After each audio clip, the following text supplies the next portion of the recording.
गांव के कोने में एक पुराना वीरान घर था। लोग कहते थे कि वहां रात में अजीब आवाजें आती थीं।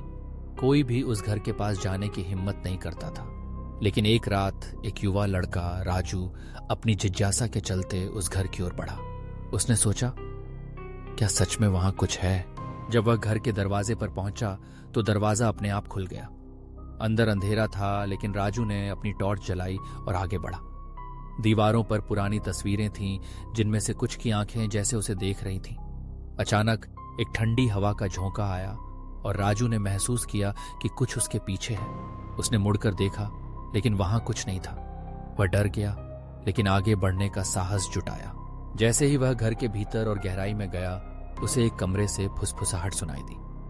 उसने दरवाजा खोला और देखा कि एक पुरानी दादी जो एक कुर्सी पर बैठी थी, उसे घूर रही थी।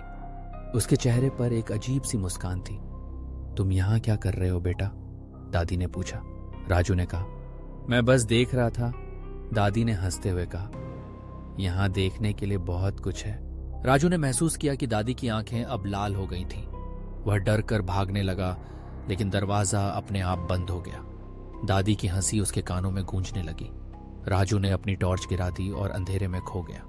अगले दिन गांव वाले जब उसे खोजने आए तो घर के दरवाजे पर सिर्फ उसकी टॉर्च पड़ी थी और राजू का कोई नामो निशान नहीं था।